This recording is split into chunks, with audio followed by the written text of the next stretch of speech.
abriendo puertas, descubrimos el encanto de un antiguo oratorio reinventado para acoger la representación de las historias más grandes, el Teatro Chico de La Palma.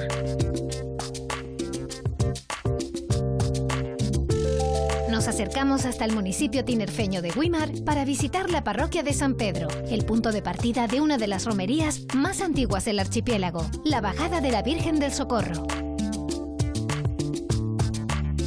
Y les llevamos hasta un lugar que el amor convirtió en homenaje, una historia romántica convertida en un palacio lleno de belleza y encanto que en la actualidad se abre a los nuevos tiempos, el Palacete Rodríguez Kegles en Las Palmas de Gran Canaria.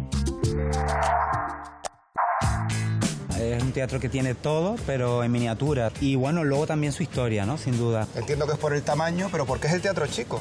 Bueno, aparte del tamaño, desde luego es por comparativa hacia el Teatro Circo de Marte, ¿no?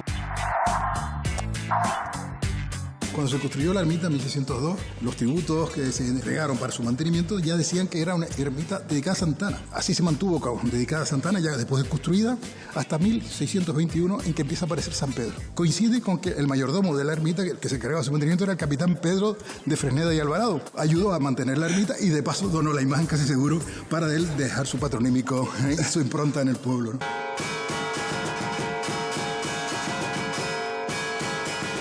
Campana y tambor, ¿por qué tocan juntos? Bueno, siempre se ha tocado así porque le da otro tono. Empecé el año pasado a cogerla, pero primero siempre se empieza por lo básico, por el tambor, que es lo más fácil. Ajá. El edificio tenía muchísimos problemas, muchísimas patologías y necesitaba... ¿Tan herido estaba el edificio? Sí. O sea, no solo era lo que se veía, sino también la estructura. El edificio estaba prácticamente en un colapso técnico y hubo que intervenir en el refuerzo de la estructura, se reforzó la cimentación, se reforzaron las cubiertas, se tuvo que traer el edificio a su sitio porque se había desplazado. Aquí había pianos, aquí había instrumentos musicales, aquí había más gente de lo normal, con lo cual eso evidentemente afectó a que el edificio se fuese deteriorando estructuralmente.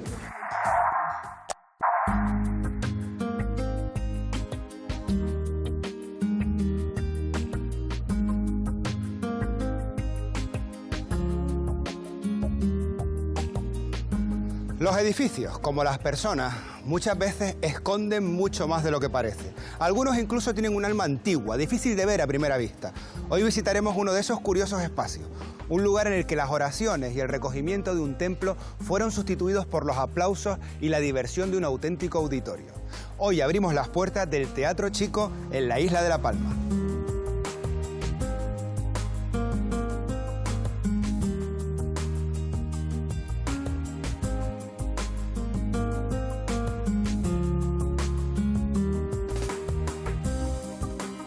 El Teatro Chico tiene mucha historia y si alguien la conoce es Víctor Hernández Correa, técnico de Patrimonio Histórico del Ayuntamiento de Santa Cruz de La Palma. Muy buenos días, Víctor. ¿Qué tal, Carlos? ¿Qué tal? Gracias por atendernos en esta mañana soleada, por fin, después de este invierno. Tenía muchas ganas de hacer este programa porque el Teatro Chico, bueno, casi todo lo tenemos en la boca en todo el archipiélago, pero no conocemos realmente la historia del edificio. Y la primera pregunta es obvia. Entiendo que es por el tamaño, pero ¿por qué es el Teatro Chico?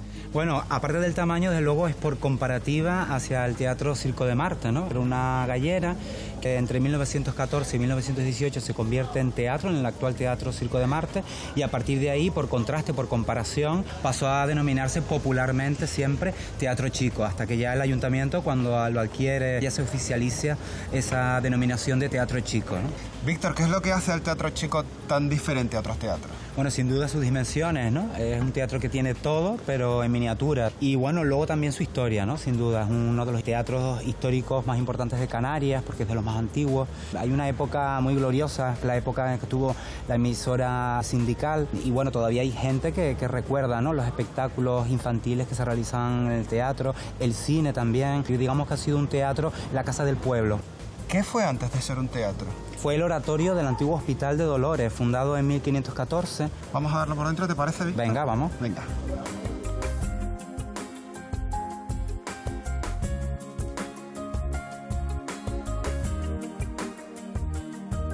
Esta es la cabecera antigua de la iglesia del Hospital de Dolores. Ajá. Y aquí es donde se encontraban los retablos, ¿no? Oye, me resulta curioso que cuando estábamos fuera parecía que era una casa de 2 plantas y ahora resulta que hay más.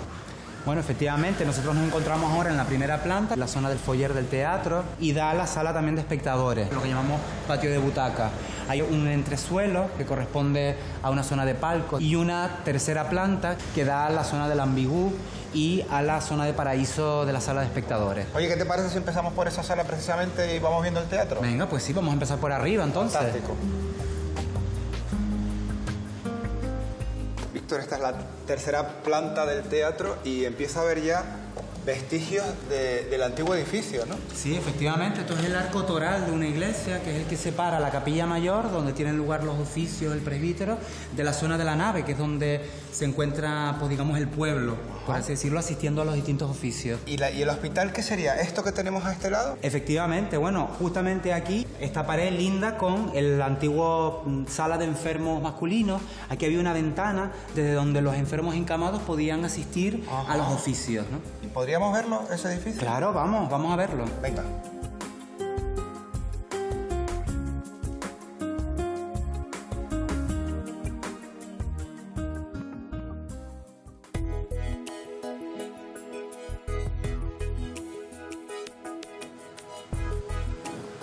Estamos entrando a otro edificio con mucha historia.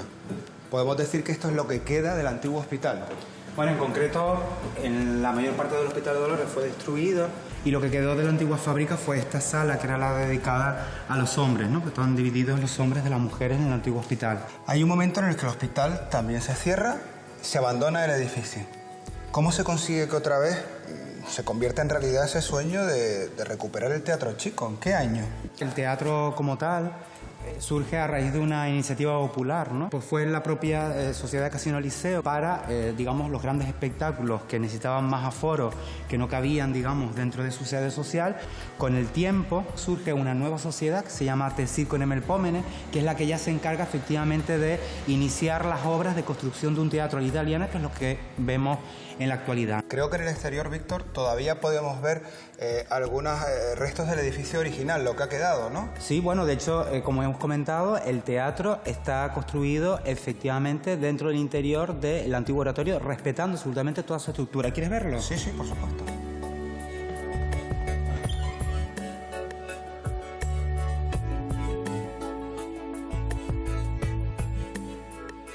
Así que, Víctor, esto es lo que queda del edificio original.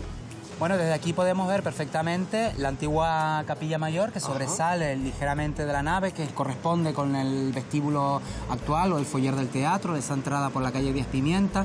Toda la estructura de la nave, que está más larga, que está siempre por debajo de la capilla mayor, que corresponde pues, a todo lo que es la sala de espectadores y el escenario teatral, ¿no? Por más que me fijo, es difícil pensar que esto antes fuera una capilla o un sitio religioso.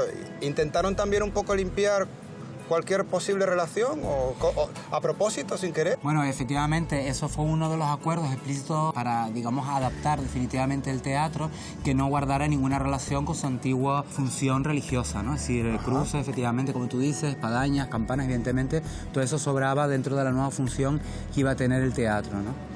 Víctor, muchísimas gracias por habernos acompañado hoy. Me voy ahora precisamente, ahora que lo has nombrado, a este escenario donde está la vida de un teatro, a encontrarnos con un buen amigo común. Espero vernos pronto. Gracias. Venga, hasta luego, Carlos.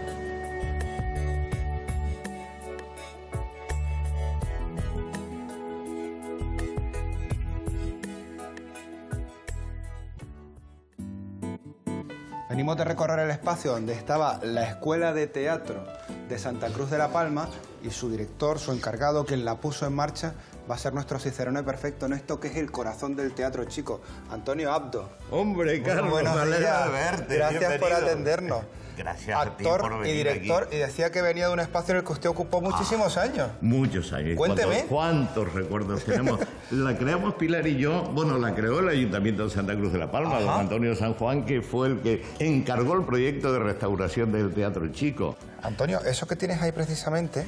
Bueno, este es el programa de la inauguración del Teatro Chico, del año 89. Es difícil, Antonio, imaginar que un sitio con estas dimensiones y con este nombre, lógicamente, como es el que Teatro Chico, haya tenido hasta ópera en su escenario. Ópera y programas. Ópera Bueno, la primera ópera que se dio aquí en este pequeñísimo escenario. Fíjate que tiene 4,5 metros de embocadura el escenario, no tiene más.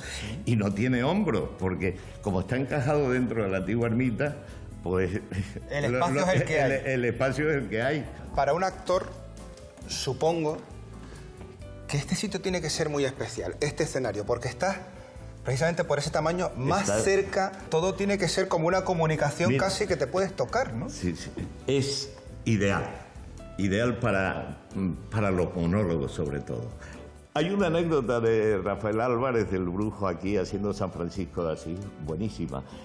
Hay un momento en que San Francisco se dirige a Dios y dice: Dios mío, dame una señal. El teatro abarrotado. Y en ese justo momento sonó un móvil, que sé que no era preparado porque era un amigo, tenía el móvil encendido en el bolsillo, sonó el móvil. La reacción de Rafael Álvarez, tiene tabla, fue inmediata. Señor, te mando que me mandes un mensaje cara a cara, no a través de un móvil. ¡Ah, qué bueno! El teatro se vino abajo. Antonio, ¿hay alguna representación, algún evento que lo recuerde con especial cariño? Tendría que remontarme al año 70 y pico, cuando todavía no vivíamos en La Palma, vivíamos en Tenerife, y llevábamos el cepillo de dientes de Jorge Díaz, Pilar y yo, y lo representamos aquí. Eso fue maravilloso. Las condiciones del teatro eran mínimas. Se nos llenó la sala, por supuesto, y fue una experiencia... ¿Llenar la sala en el Teatro Chico? ¿Cuántas personas? Con esos palcos son 260 aproximadamente. Y después, cuando llegamos aquí, se creó la escuela y nos dicen que se iba a restaurar ese Teatro Chico donde habíamos actuado. Eso fue una gozada, porque claro, era el teatro de la escuela. Era el lugar donde veníamos a ensayar. Antonio, a lo largo de nuestra charla me has nombrado a Pilar varias veces, pero ¿quién es Pilar? ¿Pilar? ¿Es Pilar? ¿Quién va a ser Pilar? Pilar Rey, mi mujer. Está ahí arriba. Pues creo que a ella también le une un vínculo muy especial con este teatro, ¿no? Pues claro, ella trabajó aquí durante años en la emisora que estuvo instalada aquí, en La Voz de la Isla de La Palma, y gracias a que ella trabajó y entró en la radio aquí, nos conocimos. No me cuentes más, Antonio, no me cuentes más. Que si encima hay una historia de amor detrás, quiero que me lo cuente ella de primera mano. Y no te vayas, porque igual luego es posible que te metan un pequeño compromiso. Espérame aquí.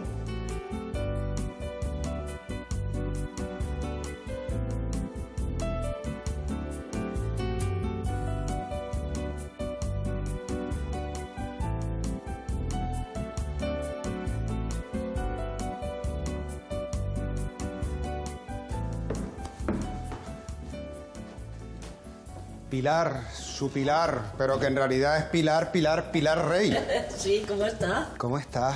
Un honor conocerte. Igualmente. Una de las primeras locutoras profesionales de Canarias, acreditada además como locutora, y con una vinculación muy especial, me decía Antonio, que lo estabas viendo, con el edificio. Esto es más que ladrillo para ti. Ah, sí, esta es mi casa.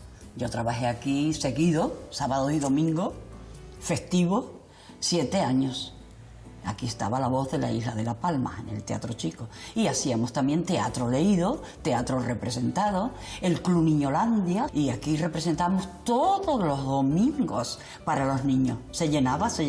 Lo que pasa que en aquellos años no era solo el trabajo que se hacía con los niños. Tenías que hacer de todo, supongo. Informativo, fiestas, actos, lo que te tocara, ¿no? Los guiones, La Voz se va de ronda... conozca usted el personaje y muchísimos programas. También teníamos un programa que yo tenía mucho cariño porque recibíamos cartas de los soldados, los pobres que estaban solos sirviendo en África Occidental Española, y nos mandaban las cartas, muchos solicitando correspondencia con chicas con fines matrimoniales, algunos se llegó a casar y algunos vinieron a visitar a sus novias, a sus chicas.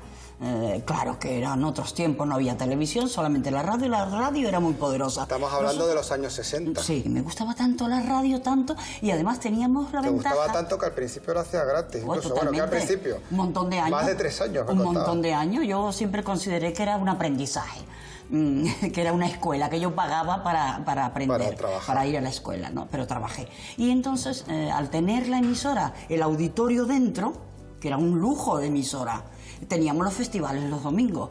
Pilar, tengo que pedirte que me acompañes porque he dejado a Antonio esperando abajo para poderlas ver otra vez juntos, aunque sea un poquito, Muy bien. en el escenario del Teatro Chico. ¿Te atreves? Estupendo, mucho, claro. Pues venga, Encantada. vamos juntos. Vamos.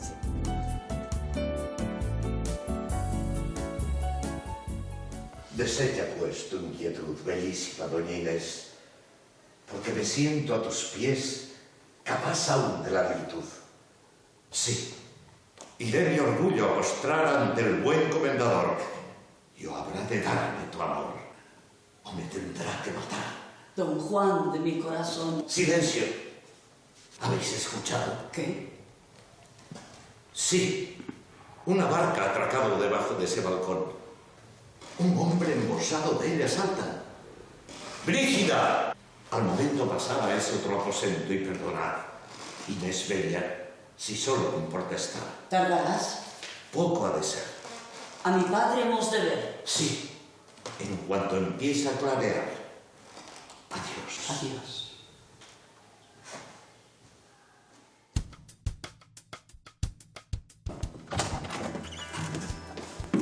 Fernando Tena, muy buena. Buenas, ¿qué tal? Gracias por recibirnos. Estamos ahora en la zona alta del cine chico, que es el Gallinero, que se ha convertido en la zona de proyección también, porque actualmente el Teatro Chico es el cine chico. Sí. Yo no sé si antes se habían proyectado películas aquí alguna vez.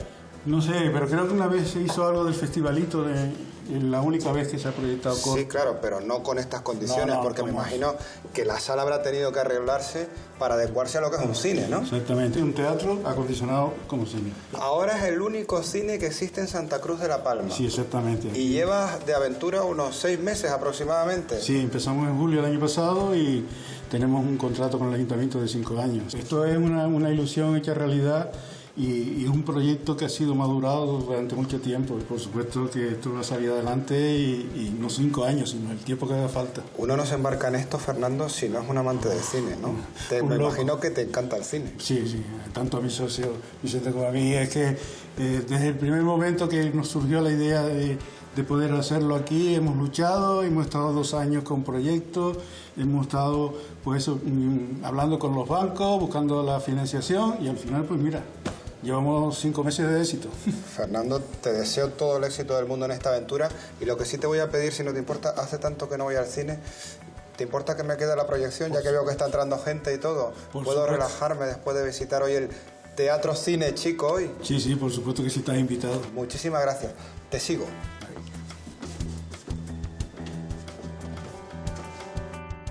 Apropiado de Ana, que lo lleva a la ITV, de Ramón, que conoce sus entrañas como nadie. Empieza la película y me quedo a verla. ¡Qué ilusión! Información para prestarte el mejor servicio. Queremos hablar de todas las personas que forman parte de la familia de Toyo Motor, una empresa partida.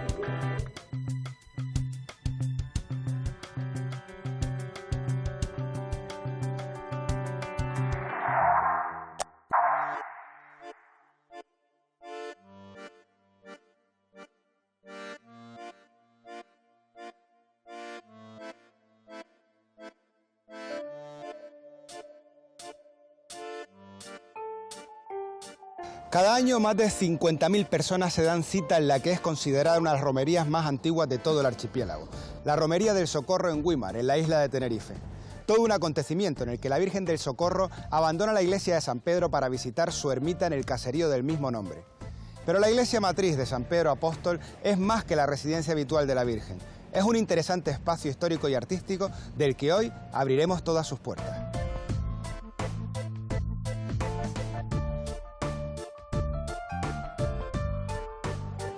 Vengo al encuentro del cronista oficial de Güímar, don Octavio Rodríguez. Muy buenas. ¿Qué tal, Octavio? ¿Cómo estás? Bien. Gracias por acompañarnos, gracias por recibirnos. En Abriendo Puertas nos encanta vernos con los cronistas oficiales de los sitios porque conocen todos los detalles históricos de los lugares que vamos a visitar. En este caso, ¿tú nos podrías dibujar cómo era el momento histórico de esta ermita cuando nace? Güímar estaba situado mucho más arriba, es decir, Güímar se fundó en la zona que es hoy conocida como barrio de San Juan. Aquí comenzó a crecer a comienzos del siglo XVII ya una población importante que se agrupó en torno a un tanque, la zona se llamaba El Tanque. Y ese tanque servía para regar la caña de azúcar, que era el principal monocultivo de aquella época por toda la zona baja del valle, ¿no? Entonces, claro, el párroco se dio cuenta de que esto ya merecía construir un segundo templo. Y entonces, en 1602, convenció a los vecinos y se encarga a un maestro cantero de la laguna, Pedro de Zavalía, que construyese esa primera ermita. Esta se acabó en 1608 y luego, poco a poco, se fue ampliando. En 1678 se rindieron los arcos, tuvieron que ampliarse, se aprovechó para ampliarla en una sola nave, mucho mayor, y ya a mitad del siglo XVIII ya existían 3 naves. Y bueno, entre 1794 y 1802 se reconstruyeron las 3 naves, se hizo la fachada y es el edificio que tenemos hoy delante. La fachada, desde luego sobria, ¿no? Una fachada muy simple, simétrica completamente. Bueno, destaca la moldura de la cornisa, las esquineras y la portada, que es de cantería azul. Tiene 2 claraboyas o entradas de luz y en el centro de esa parte superior también hay una cristalera. Y arriba, pues el escudo de San Pedro para dignificando la iglesia. Todo fue hecho con planos de un ilustre buimarero, Bernardo de Torres Marrero, que era un teniente coronel de milicia, que diseñó las naves y la fachada. La torre es muy posterior, la torre se construyó entre 1821 y 1828 con planos de Nepomuceno, que era un maestro de construcción de la laguna. Y el último cuerpo es de 1895 para poner el reloj. Casi nada. Octavio, ¿te parece si la vemos dentro? Perfectamente.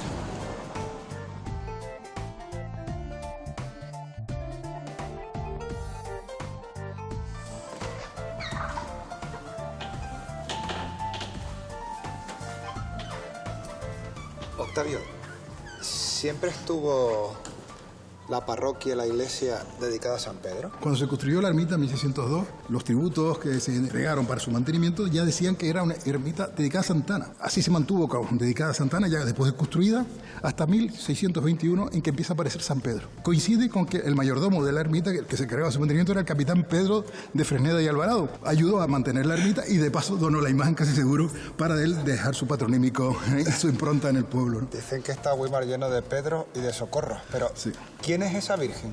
Esa es la Virgen de los Remedios. Virgen de los Remedios que aparece cuando desaparece Santa Ana. Es decir, en el primer inventario de 1626 estaba Santa Ana y San Pedro. 3 años más tarde en el inventario ya no aparece Santa Ana, sino aparece San Pedro y la Virgen de los Remedios. Hasta 1988, en que una comisión con el párroco rescataron esa imagen, la pusieron de nuevo al culto y luego en 2006 se le creó esa capillita. Octavio, otra imagen fundamental para el templo es el Cristo de Limpia. Llegó a Weimar en 1921, procedente de una copia que construida en Barcelona, que copia a la imagen del Cristo de la Agonía que se venera en la Villa de Limpias en Santander y que procede de Cádiz. Fue la primera imagen del Cristo de Limpias que llegaba a Canarias y hasta el punto de que se le hizo una fiesta y la fiesta duró unas 4 décadas. Se estuvo haciendo una fiesta que competía con la San Pedro, llegaba incluso a ser superior a la fiesta de San Pedro y luego ya cuando se aprobó, se celebró el Concilio Vaticano II, se suspendió esta festividad. Octavio, gracias por compartir tu extensa y excelsa sabiduría con nosotros y por recibirnos hoy.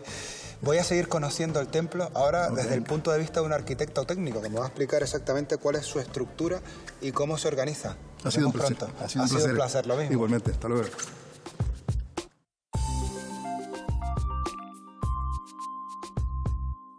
Voy a encontrarme con Genaro Delgado, él es arquitecto técnico y nos va a explicar exactamente la estructura de esta iglesia. Muy buenos días, Genaro, ¿cómo estás? Gracias por atendernos. Bien, gracias. Estamos en el coro, ¿no? Sí, señor. Coro precioso también, que se ve que ha sido también remodelado, pero curiosamente los coros, que en un momento se situaban aquí detrás de las iglesias, pero que hoy casi ya ni se usan, ¿no? Sí, es una cosa que se diseñó para albergar lo que es el coro, ¿no? Pero hoy en día, pues la verdad que pues, está bastante en desuso, ¿no? Coros, los púlpitos, pues sí, son el paso de los tiempos y el cambio de la liturgia, ¿no? Sí, sí. Genaro, tienes en la mano unos planos que, bueno, han sido para ti y para tu mujer, que también es arquitecto técnico, un trabajo ímprobo, ¿no? Porque es sacar algo que no existía, que es el plano exacto, incluso con medidas, estructuras de la piedra, de los pilares, de... Bueno, imagino que esto es una labor Sí, bueno, es un trabajo, planos en planta que hemos realizado con mucho cariño. Y bueno, reflejan la realidad bastante exacta de lo que es la iglesia, ¿no? ¿Cómo está distribuida esta iglesia? ¿Qué forma tiene? Cuéntanos. Bueno, pues esta iglesia es una cruz latina, ¿no? Está formada por un brazo central y después tiene otro brazo que cruza, formando lo que es la cruz latina, que se llama cruz latina porque, bueno, tiene la forma de la cruz de nuestro Señor, ¿no? Y una iglesia que sigue adaptándose con el paso del tiempo para que se pueda aprovechar por la gente de la parroquia, ¿no? Estos espacios, por ejemplo, me decías que tienen intención de actualizarse también y darle otros usos. Sí, bueno, este espacio, por ejemplo, de aquí se utilizaba como teatrillo, e incluso había unas escalinatas que comunicaban con la torre. Estamos hablando en nuestra posición de la parte izquierda. La parte izquierda. Y entonces la idea es ahora habilitar aquí una sala como de exposición. La idea es poner un montón de patrimonio que hay de don Domingo Pérez Cáceres, y después esta sala de aquí se utiliza, es la sala de la cripta. Esta zona es la sala de la cripta, que es una labor social que también hace la iglesia, ¿no?, para el pueblo. Y después de aquí hacia atrás también existe la casa parroquial y también una zona que está destinada a Cáritas.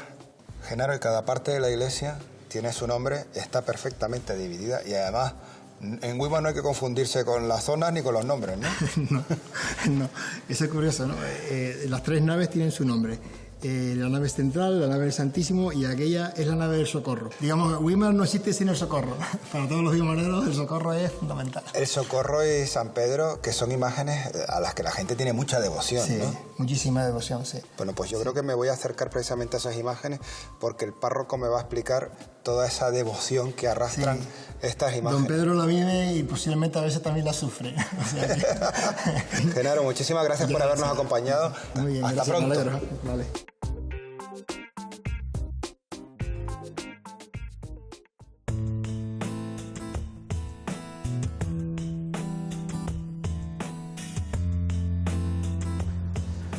Don Pedro Pérez, muy buenos días. Muy buenos días. Gracias por recibirnos. Gracias a ustedes. Párroco de la iglesia de San Pedro. San Pedro de Weimar. ¿Durante cuántos años? Casi 5 años. Casi 5 años. Me comentaba Genaro, que vengo a hablar con él, que hay una tremenda devoción por la Virgen del Socorro y por este San Pedro. Exactamente, por la Virgen del Socorro, sobre todo en septiembre, y el mes de junio, el mes de San Pedro. Creo que no recuerdo un San Pedro vestido tan elegantemente. Esa ropa tiene su historia, ¿no? Parte de la ropa que tiene es donada de la familia de nuestro querido obispo wimarero, don Domingo Pérez Cáceres. Ajá. ¿Quién era don Domingo Pérez Cáceres? Porque creo que he visto hasta una estatua. Exactamente, había aquí pegada a la iglesia. Había una estatua en la plaza. En su honor. La plaza, igual que en Tenerife hay muchas calles o plazas dedicadas a este obispo wimarero, que nace en 1892 aquí en Weimar. Fue primero coadjutor de esta parroquia, luego ya fue párroco y fue elevado a el obispo de la diócesis. Creo que el orden en el que también las imágenes van colocadas arriba o abajo también tiene su historia, ¿no? Cuéntame. Claro, porque está en el retablo, como vemos, la imagen de San Pedro arriba presidiendo como patrono de la parroquia, ¿no? Y debajo como la copatrona, aunque la copatrona es la Virgen de los Remedios de esta comunidad parroquial. Pedro, la imagen de San Pedro también se traslada, porque según sean años pares o impares, cuénteme. Sí, es una costumbre de los barrios de aquí de Weimar, de San Pedro arriba y San Pedro abajo. Los años pares sube a San Pedro arriba, que hay una ermita construida para que pernote la noche del 27 al 28, y los años impares baja a San Pedro abajo, también con una ermita construida para que pernote esa noche. Colaboración y todo el mundo contento al final. Exactamente, y además que los barrios lo viven. Otro momento de emoción, Pedro, llega cuando es el momento de la romería de la Virgen del Socorro. Exactamente, todo Weimar espera a que llegue el día del Socorro. Pero de la Virgen del Socorro y de la romería, quien mejor te puede hablar es la camarera Elisa Campos. Ajá, pues voy a buscarla. Muchísimas gracias por haber atendido, Pedro. Muchísima suerte. Gracias. Hasta pronto.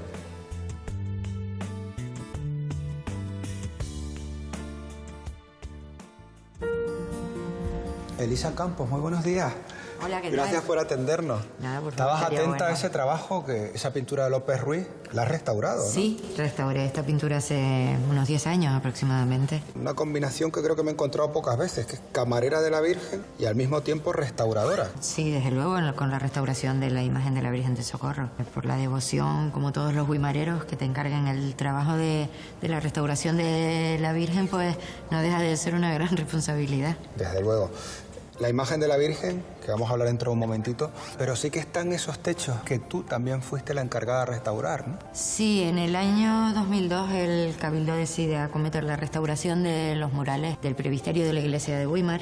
El techo consta de 8 lienzos trapezoidales. 4 de ellos relatan momentos de la vida de San Pedro. Son lienzos, Elisa. Me imagino que trabajo todavía más complicado, ¿no? Esos lienzos se tuvieron que desmontar del techo, estaban con tachas de tapicero muy mal colocados, abombados, con mucho escombro detrás que había caído del techo. Se tuvieron que desmontar y restaurarlos abajo. Elisa, ¿qué hace la camarera de la Virgen? Bueno, la función de la camarera yo la entiendo como cuidar la imagen, cuidar de ella en todo momento, tanto cuando está en la iglesia como en sus traslados, en la romería. Elisa, ¿y cómo reaccionas cuando te piden que unas tu trabajo de restauración pues, con la devoción que tienes por la Virgen? Porque hay un momento que tienes que restaurarla. Bueno, lo primero te pones te pones nerviosa porque es enfrentarte a una imagen, es una responsabilidad para mí. Pero bueno, al final con todo ese amor y ese respeto acometes la restauración. Y también me llevó a conocer cosas que yo no conocía de esta imagen. Bueno, pues nos damos cuenta que la mano derecha de la imagen no es la original, o sea, no es la misma que la izquierda. La mano original se conserva, está guardada en la parroquia. ¿Por qué se la cambiaron? Observando la mano original vemos que no puede sostener la candela, por eso se le cambió. Una imagen que por su tamaño despierta devoción, tremenda devoción. Y quiero decir, es pequeñita, pero no es como esas imágenes que estamos acostumbrados, ¿no? Que tengan tantos y tantos miles de seguidores. Tienes razón, mide 85 centímetros. Pero es una imagen muy bonita. Si miras al rostro, verás, es muy seria, pero muy dulce, parece que te transmite algo. Y sorprendentemente, la gente que no es de Weimar, cuando viene una vez a su romería y la ve, suelen engancharse, porque es una imagen y una fiesta que engancha. Elisa, enhorabuena por ese trabajo realizado en todo el templo, en algunas de sus imágenes y sobre todo en la Virgen. Fantástico. Espero verla, y espero verla en romería, para sentir ese fervor. Pues ahí nos veremos en la romería y seguramente volverá. Hasta pronto. Hasta pronto.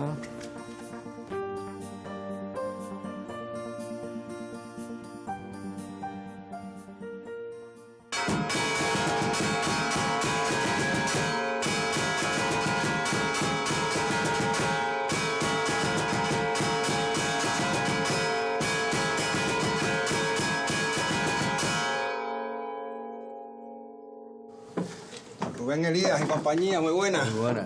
Que no está solo usted tocando hoy, campanero. Está con el tambor. Muy buenos días, encantado. Bueno, campana y tambor, ¿por qué tocan juntos? Bueno, siempre se ha tocado así porque le da otro tono. Rubén, ¿cómo se hace uno campanero?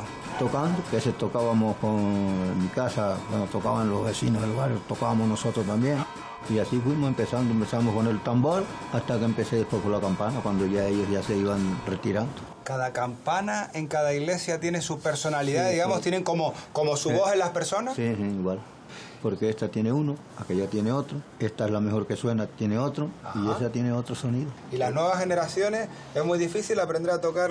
¿Ya has conseguido alguna vez tú tomar las cuerdas, digamos? Empecé el año pasado a cogerlas, pero primero siempre se empieza por lo básico, por el tambor, que es lo más fácil. Ajá. O sea, el tambor es, digamos, el paso inicial para poder uno aprender a tocar las campanas. Sí, señor. Yo lo obligué a tocarla, porque ellos no querían meterse. Yo tengo 3 o 4 ya que lo tocan. Pero claro, si no se pasa el testigo, se pierde la profesión, ¿no? Se pierde. He oído que cada campana, como me decía usted, sonaba distinto, pero también cada repique, digamos, es como las palabras, hay diferentes significados según uno está tocando. Igual que este que tocamos, que es Tintín, Peña Bonita, pues tienen otros nombres y este toque distinto. ¿Qué nombres, por ejemplo, Rubén? Pues tenemos que vir a Pepe, que vir a Juan, tú que no me lavas ni me planchas, que es parecido al... ¿Por qué no me lavas ni me planchas? Tenemos también el Tajarate, que es el Vírate Pacacha María. Ajá. Tenemos uno que le dicen el descanso. Y tenemos también el redoblado. Por la mañana. Esa es la hora. Esa es la hora. No le vi las manos y me cogió por sorpresa. Esas son las automáticas. Tenemos Quinto Levanta, que es para tocarlo por las mañanas. Y son nombres también que inventó la tradición. Sí, se han ido inventando algunos. Ajá. Pues me decía usted Tajaraste, yo creo que el Tajaraste es perfecto para decirles a ustedes adiós en esta ocasión con repique de campanas. Así que yo me quedo viéndoles y aprendiendo. Me quito un poquito de en medio y les escucho cuando ustedes quieran.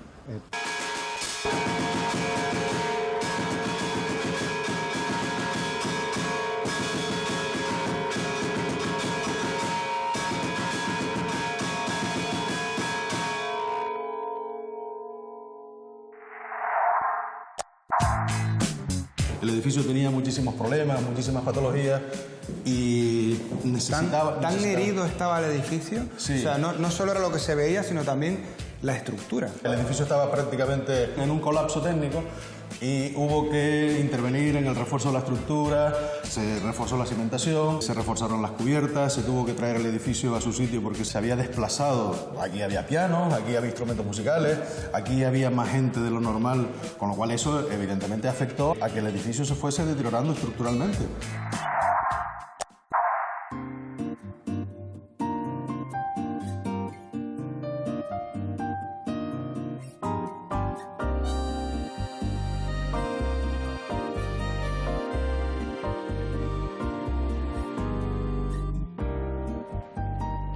El orgullo, el temor o el poder han sido durante siglos las razones que levantaron algunos de los edificios más espectaculares de la historia.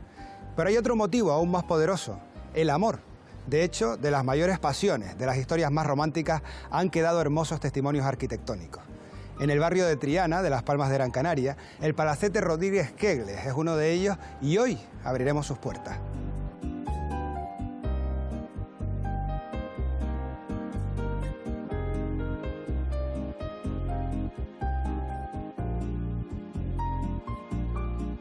Vengo al encuentro de Laura García, ella es historiadora del arte y vamos a desvelar los secretos de este preciosísimo palacete. Hola, muy buenos días, ¿cómo estás? Muy bien. Gracias por acompañarnos, Laura. Gracias.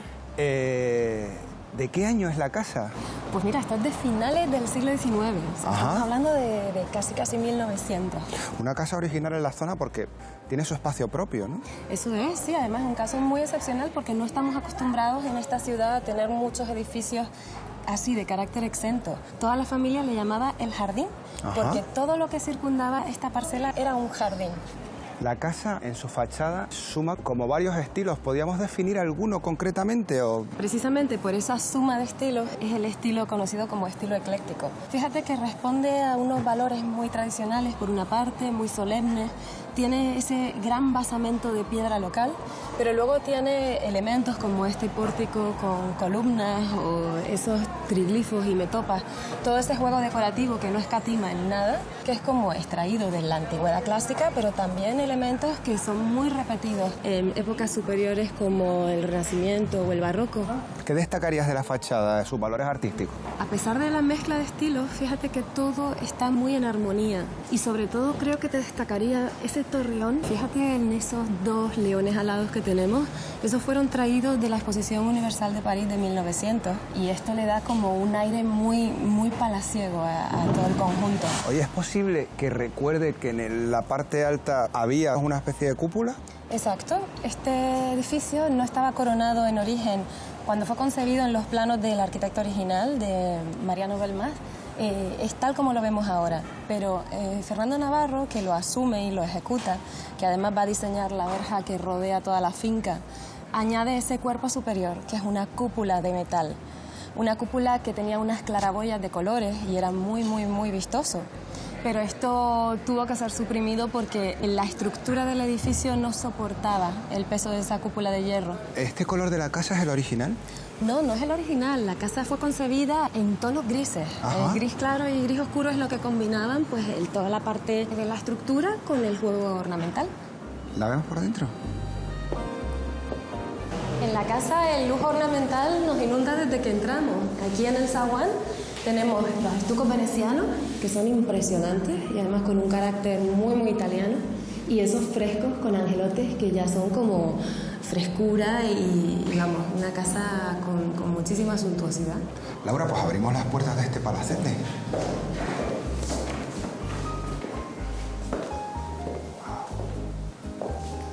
Qué bonito, Laura. Esto es el hall, el recibidor. Y qué escalera tan espectacular. Maravillosa. ¿Es mármol?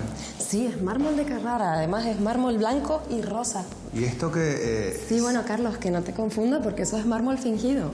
Ah, eso es pintado. Eso es pintado, sí, no es mármol. Y además eso es síntoma de mucho poder. Laura, y las maderas también riquísimas, ¿no? Son las originales. Sí, son las originales. Además son traídas pues, las mejores maderas de Cuba, las mejores maderas de África, de Guinea en concreto, y se han conservado de maravilla. Testimonio de ese grandísimo poder económico es la elección de los materiales, ¿no? Que ha sido exquisita en toda la casa. En toda la casa. Mira, hay un elemento que no vemos siempre en todas las habitaciones, pero cada una era diferente.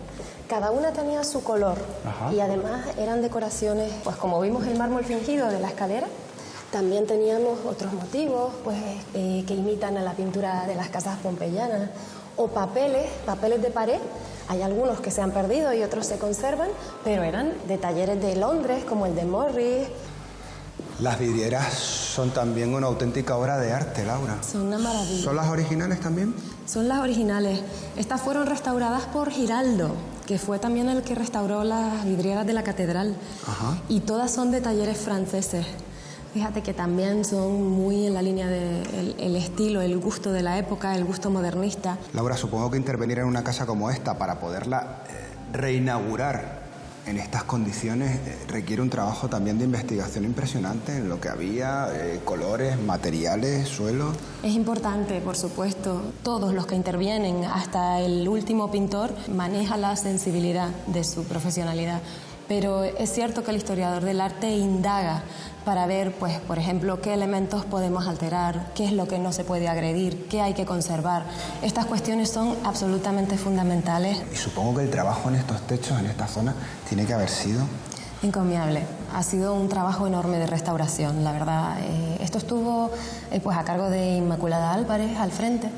Y sí, o sea, hubo que rescatar cantidad de decoraciones murales que estaban absolutamente resquebrajadas. Y todas esas pinturas decorativas que vemos en el techo son lienzos insertados, imitan frescos.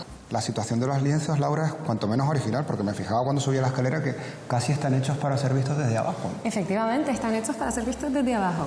Ya han sido concebidos como pinturas que iban a estar colocadas en el techo. ¿La casa siempre ha estado en este excelente estado? No, en absoluto. Este estado es resultado de las últimas intervenciones que se han hecho para la reapertura del edificio. Pero eso te lo va a explicar muchísimo mejor Conrado Rodríguez, que trabajó aquí en aquella gran restauración. Pues he quedado con él en el Salón Dorado. Oye, Laura, muchísimas gracias. Y enhorabuena por este trabajo. Espero vernos pronto. Gracias, chao. Hasta luego. Como decía Laura, aquí me espera el arquitecto responsable de la restauración del edificio, don Conrado Rodríguez. Muy buenos días. ¿Qué tal, Carlos? Gracias por atendernos. De nada. Tuviste que pasar muchas horas, tú y todo el equipo, y varios años para acometer esta restauración. La restauración era muy compleja, el edificio tenía muchísimos problemas, muchísimas patologías, y necesitaba... ¿Tan herido estaba el edificio? Sí. O sea, no solo era lo que se veía, sino también la estructura. El edificio estaba prácticamente en un colapso técnico y hubo que intervenir en el refuerzo de la estructura, se reforzó la cimentación, se reforzaron las cubiertas, se tuvo que traer el edificio a su sitio porque se había desplazado. Tenía un efecto de embudo y con un sistema de gatos hidráulicos se intentó volver a que el edificio tuviese una posición vertical, ¿no? Porque corría peligro de que partes de este techo se derrumbasen. ¿Es posible también que tanta gente subiendo, bajando en una misma sala también hiciera que aparecieran esas fallas en la estructura, los pesos a lo mejor, digo? Sí, claro. No es lo mismo diseñar y calcular un edificio para una familia, para un uso residencial, que para un uso administrativo. Aquí había pianos, aquí había instrumentos musicales, aquí había más gente de lo normal, con lo cual eso evidentemente afectó a que el edificio se fuese deteriorando estructuralmente. La casa es un lujo, por todas sus esquinas tiene soluciones espectaculares. Sí. Bueno, cuando me has enseñado lo de las ventanas me he quedado hablando solo, o sea... ¿Se lo podemos enseñar a lo mejor a los espectadores cómo funciona? Sí, es una carpintería de librillo, una contraventana de librillo. Pues la peculiaridad que tiene es que se recoge, fíjate, se recoge detrás de la jamba de la ventana, ¿no? Pero otra cosa que me sorprende, casa de finales del siglo XIX y este artilugio, enséñamelo. Claro. Sí, bueno, es un herraje para poder tirar de la carpintería, porque la carpintería se esconde entre los dos muros que separan estas dos estancias. Conrado, creo que hay una parte de la casa que nos cuenta exactamente y es testigo de ese trabajo milimétrico de restauración del edificio. ¿Me lo puedes enseñar? Te lo cuento, claro. Vamos.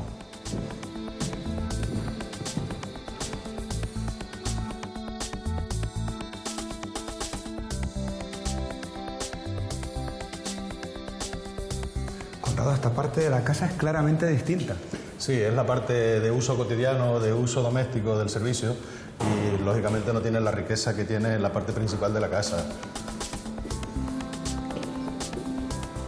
¿Ahora dónde estaríamos? Bueno, estamos en el despacho privado de don Domingo Rodríguez Kegle.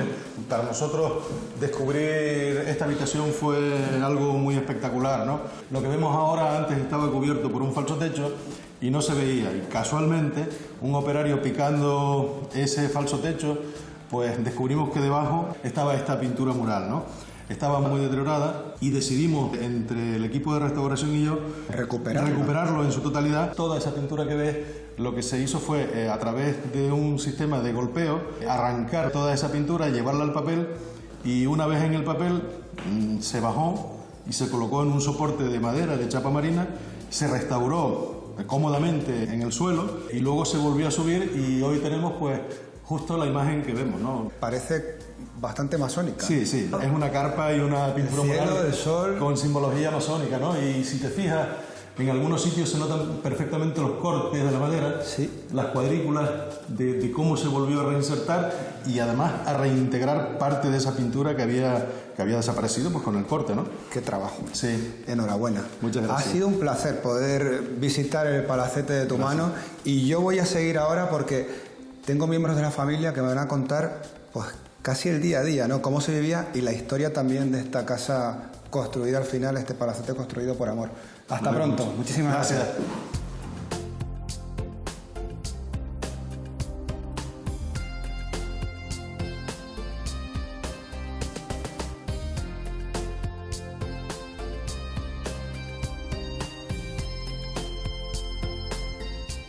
He quedado con Lourdes y Blanca Paetobo. Ellas son las bisnietas de Domingo Rodríguez Kegle. Muy buenas. Gracias por recibirnos, por acompañarnos en esta que, bueno, se puede decir que es su casa, porque...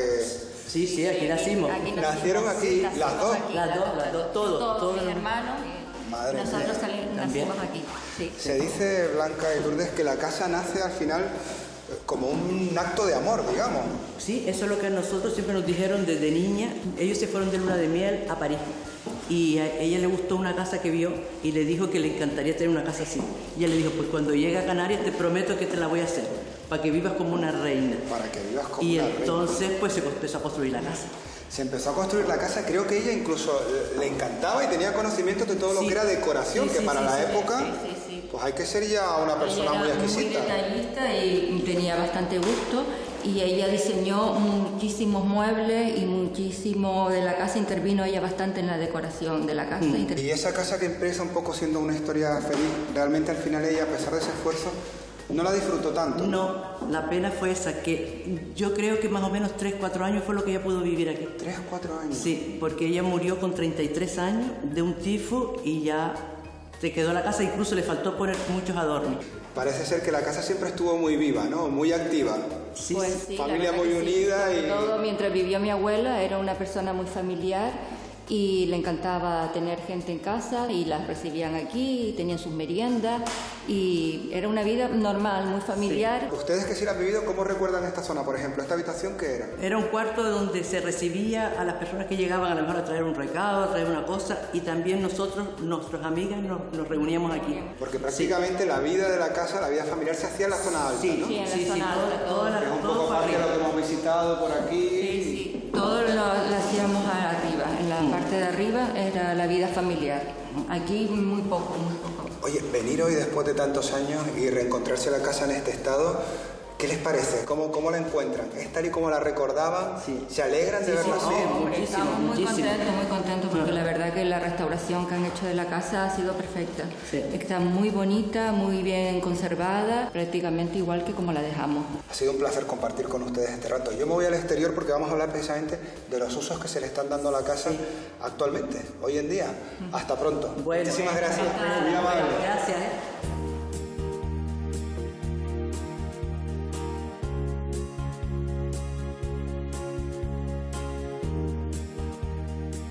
Luis Miranda y Miguel Ramírez son los encargados de devolver a la vida creativa al edificio. Muy buenos días. Gracias por acompañarnos, Miguel y Luis. ¿Qué tal? Director del Festival Internacional de Cine de Las Palmas de Gran Canaria y director de Creactiva. Porque el festival ahora, esta es su sede, su nueva sede, ¿no? Pero además realiza actividades dentro del edificio. Justo en el anexo, en el espacio, este espacio de cochera, como un espacio de exhibición para proyectar películas por la noche. Es un espacio que al mismo tiempo es callejero, cine de calle, y al mismo tiempo es un interior acogedor, ¿no? Miguel, ¿el proyecto Creactiva qué objetivos tiene? Bueno, desde aquí, desde el edificio Rodríguez Kegles, en el corazón de la ciudad, lo que pretendemos es contribuir a coordinar toda la actividad cultural y artística que se desarrolla en la ciudad, especialmente dándole una atención especial a lo emergente, a los artistas jóvenes, a la gente que está todavía en las escuelas en formación, coordinarnos con los distintos espacios, instituciones y entidades de la ciudad para, dentro del marco de cronograma, crear un espacio coordinado y con una oferta lo más amplia posible. También queremos hacer aquí talleres, encuentros, conferencias, o sea, no solo la parte de exhibición, también de formación. Y tendremos una programación estable aquí en el edificio cada semana, con cine, pero también con música, danza, artes escénicas, conferencias, exposiciones, etc. Pues parece que la elección del edificio es perfecto, porque reúne las condiciones para desarrollar todos esos, al final, objetivos, ¿no? Tanto del festival como de Creactiva. Sí, por el emplazamiento del edificio es ideal, dentro de lo que sería el centro cultural de la ciudad. Tienes la calle Pérez Galdós, que conduce desde la zona del Cabildo Tomás Morales hasta la Plaza Santa Ana. Antes de eso nos encontramos con la Alameda de Colón, con la Plaza Cairasco. En realidad es la zona cultural de la ciudad, a donde tiene que ir el ciudadano en busca de cines, museos y espacios culturales escénicos de todo tipo. Yo me he enamorado del Palacete y como también soy enamorado de la música y del cine, me voy a quedar con Miguel y con Luis, si les parece bien, para que me cuenten un poquito más de esos proyectos en los que está cada uno trabajando intensamente. Y a ustedes les veo otro día, en otro edificio, con otras historias.